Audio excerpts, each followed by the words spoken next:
all you.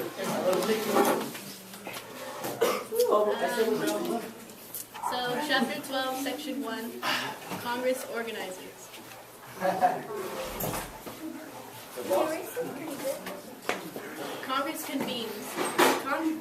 Congress convenes begins a new term every 2 years on January 3rd of every odd-numbered year.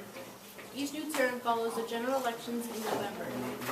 Opening day in the House. Every other January, 435 men and women who have been elected to the House come together at the Capitol to begin a new term. The clerk of the House in the preceding term, or chairs at the beginning of the front day session. By custom, the Speaker is a long-standing member of the majority party, and election on the floor is only a formality. The Speaker then takes the oath of office. With that accomplished, the Speaker swears in the rest of the members as a body. Next, the House elects its clerks, sergeants-at-arms, chief administrative officer, and chaplain. Then the House adopts the rules that will govern its proceedings through the term.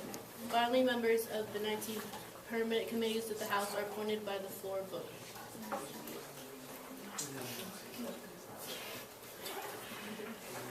Opening day in the Senate. The Senate is a continuous body. It has been organized without interruption since its first session in 1789.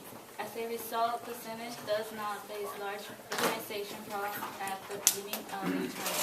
Newly elected and re-elected members must be sworn in. Vacancies in the Senate organization and on committees must be filled, and a few other things attended to the State of the Union message. After the House of Representatives is organized, the President delivers his annual message to Congress in America, which is televised live and seen abroad. In it, the President lays out the broad shape of the policies his administration will follow and course he's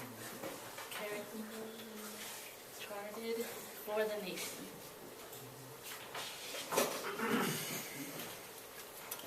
The presiding officers. The Constitution provides the presiding officers of each House, the Speaker of the House, and the President of the Senate. Article 1, Section 2, Clause 5 says the House of Representatives shall choose their Speaker and other officers. And Article 1, Section 2 declares the Vice President of the United States shall President of the Senate.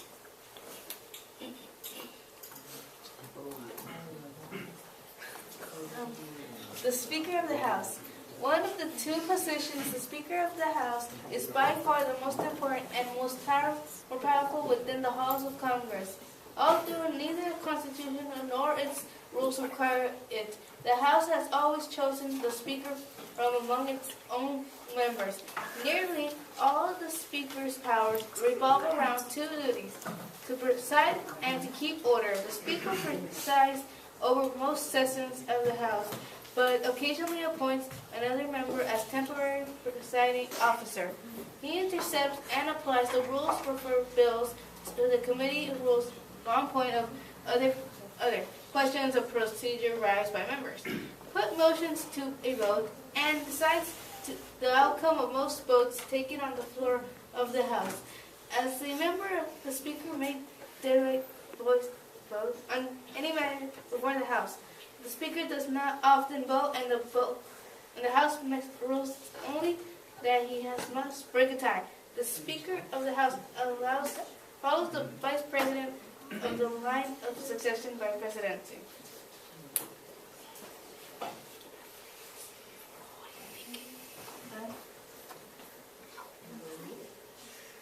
The President of the State. The presiding officer. This fact means, number 1, unlike the House, the Senate does not choose its own presiding officer. 2, unlike the Speaker of the House, the Senate's presiding officer is in fact a member of the body over which he presides. The President of the Senate does not have the usual powers of a presiding officer to recognize members, but put questions to a vote, and so on.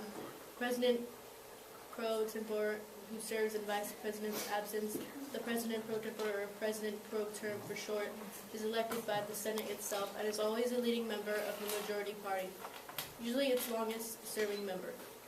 The President pro term follows the Speaker to succession.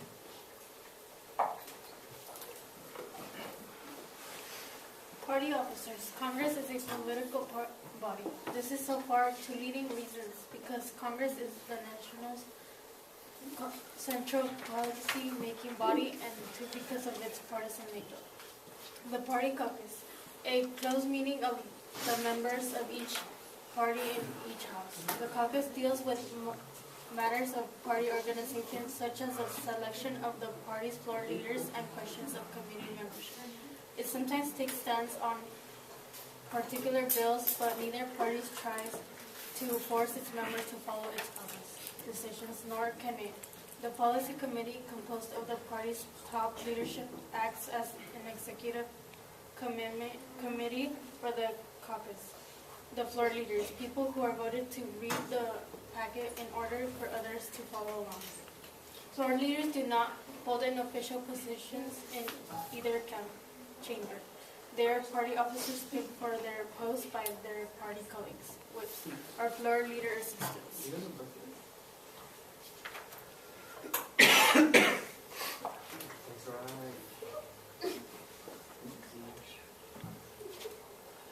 Committee chairman, those members who head the standing committees in each member. Also holds strategic posts. The chairman of each of these permanent committees is chosen from the majority party caucus.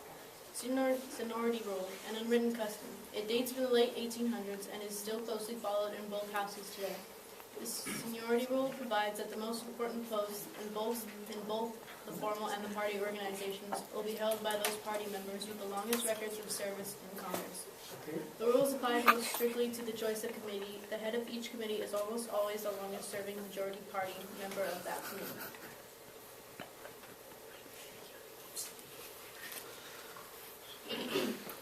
Criticism of the sanitary rule. Criticism of the sanitary rule are many, and they do make a strong case. They insist that the sanitary system ignores ability, rewards, and lengths of services, and works to discourage young members. Defenders of the seniority rule urge that it ensures that a powerful committee and expense members head each head committee. Opponents of the rule have gained some ground in recent years. House Republicans forged a major rule, and when they took control of the lower chamber in 1995, the Republicans have now controlled the House for more than a decade, and the rule has meant a larger than usual turnover in chairmanships at the beginning of each new term in Congress.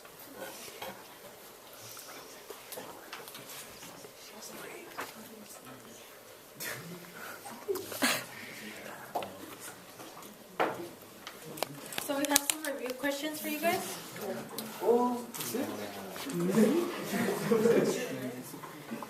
How does the role of the speaker differ from the role of the president of the states? I think I know it. I think. Does the speaker speak for the party? I'm sorry, I didn't read the chapter. Just learned it. No? But he can be right. Yeah.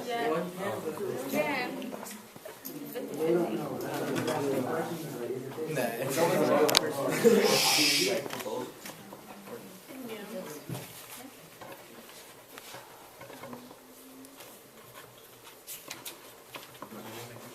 What are the benefits and drawbacks of the seniority rule?